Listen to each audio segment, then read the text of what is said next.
He struck, but not with perfect aim. His foot slipped, and he fell in the whale's mouth, and went down his throat. He was insensible 5 days. Then he came to himself and heard voices. Daylight was streaming through a hole cut in the whale's roof. He climbed out and astonished the sailors who were hoisting blubber of a ship's side. He recognized the vessel, flew aboard, surprised the wedding party at the altar, and exclaimed, "Stop the proceedings! I'm here! Come to my arms, my own!" There were footnotes to this extravagant piece of literature wherein the author endeavored to show that the whole thing was within the possibilities.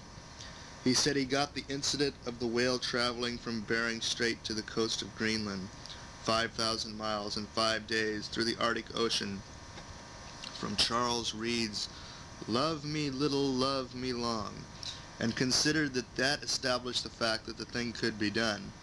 And he insisted Jonah's adventure as proof that a man could live in a whale's belly, and added that if a preacher could stand it 3 days, a lawyer could surely stand it 5.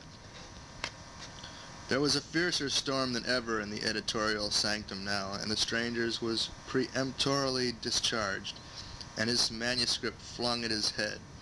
But he had already delayed things so much that there was not time for someone else to rewrite the chapter, and so the paper came out without any novel in it. It was but a feeble, struggling, stupid journal, and the absence of the novel probably shook public confidence. At any rate, before the first side of the next issue went to press, the Weekly Occidental died as peacefully as an infant. An effort was made to resurrect it with the proposed advantage of a telling new title, and Mr. F. said that The Phoenix would be just the name for it, because it would give the idea of a resurrection from its dead ashes in a new and undreamed-of condition of splendor. But some low-priced smarty on one of the dailies suggested that we call it the Lazarus, and inasmuch as the people were not profound in scriptural matters, but thought the resurrected Lazarus and the dilapidated mendicant that begged in the rich man's gateway were one and the same person, the name became the laughing stock of the town, and killed the paper for good and all. I was sorry enough, for I was very proud of being connected with a literary paper. Prouder than I have ever been of anything since, perhaps. I had written some rhymes for it. Poetry, I considered it. And it was a great grief to me that the production was on the first side of the issue that was not completed, and hence did not see the light. But time brings its revenges. I can put it in here. It will answer in place of a tear dropped to the memory of the lost Occidental. The idea, not the chief idea, but the vehicle that bears it, was probably suggested by the old song called The Raging Canal, but I cannot remember now. I do remember, though, that at that time I thought my doggerel was one of the ablest poems of the age.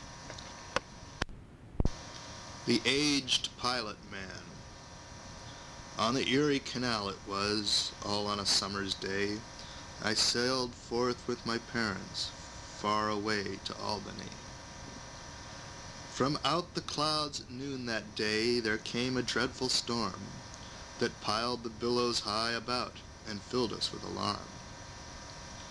A man came rushing from a house, saying, "Snub up!" The customary canal technicality for tie up. "Your boat, I pray. Snub up your boat, snub up, alas, snub up while yet you may." Our captain cast one glance astern, then forward glanced he, and said, "My wife and little ones I never more shall see."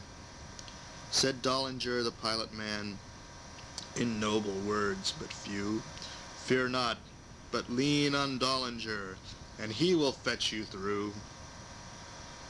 The boat drove on, the frightened mules tore through the rain and wind, and bravely still in danger's post, the whip boy strode behind. Come board, the captain cried, nor tempt so wild a storm." But still the raging mules advanced, and still the boy strode on. Then said the captain to us all, "Alas, 'tis plain to me, the greater danger is not there, but here upon the sea." So let us strive while life remains to save all souls on board. And then if die at last we must, I cannot speak the word, said Dollinger the pilot man, towering above the crew. Fear not, but trust in Dollinger, and he will fetch you through. Low bridge, all heads went down. The laboring bark sped on. A mill we passed a church, hamlets and fields of corn, and all the world came out to see and chased along the shore, crying, alas, alas, the sheeted rain, the wind, the tempest's roar. Alas, the gallant ship and crew, can nothing help them more? And from our deck sad eyes looked out, across the stormy scene, the tossing wake of billows aft, the bending forests green, the chickens sheltered under carts, in lee of barn the cows, the scurrying swine with straw in mouth, the wild spray from our bows. She balances, she wavers, now let her go about. If she misses, stays, and broaches to, we're all, then with a shout,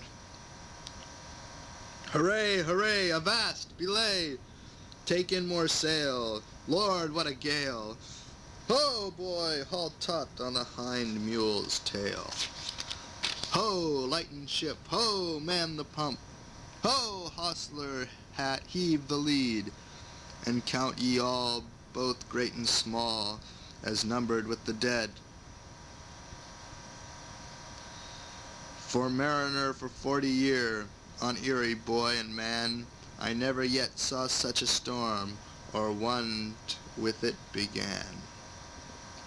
So overboard a keg of nails, and anvils 3 we threw, likewise 4 bales of gunny sacks, 200 pounds of glue, 2 sacks of corn, 4 ditto wheat, a box of books, a cow, a violin, Lord Byron's works, a ripsaw, and a sow. A curve, the dangers grow, larboard, starboard, steady, so, hard a port, dull, helm a lee, ha, the head mule, the aft one, gee, luff, bring her to the wind. A quarter 3, 'tis shoaling fast, 3 feet large, 3 feet, 3 feet scant, I cried in fright. Oh, is there no retreat? Said Dollinger the pilot man, as on the vessel flew, fear not, but trust in Dollinger, and he will fetch you through. A panic struck the bravest hearts, the boldest cheek turned pale, for plain to all this shoaling said, a leak had burst the ditch's bed, and straight as bolt from crossbow sped, our ship swept on with shoaling lead, before the fearful gale. Sever the tow line, cripple the mules, too late, there comes a shock. Another length, and the fated craft would have swum in the saving lock.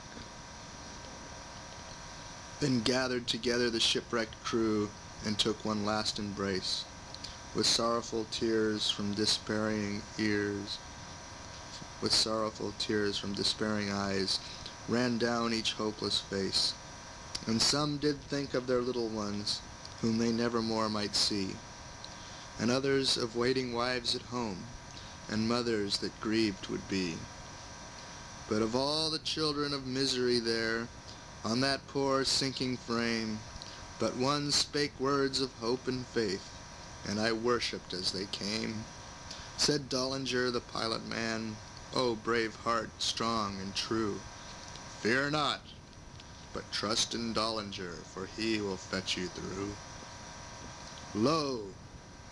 Scarce the words have passed his lips, the dauntless prophet saith, when every soul about him seeth a wonder crown his faith, for straight a farmer brought a plank, mysteriously inspired, and laying it unto the ship, in silent awe retired. Then every sufferer stood amazed, that pilot man before, A moment stood, then wondering turned, and speechless walked ashore. Chapter 52. Freights to California. Silver bricks. Underground mines. Timber supports. A visit to the mines. The caved mines. Total of shipments in 1863. Since I desire in this chapter to say an instructive word or two about the silver mines, the reader may take this fair warning and skip if he chooses. The year 1863 was perhaps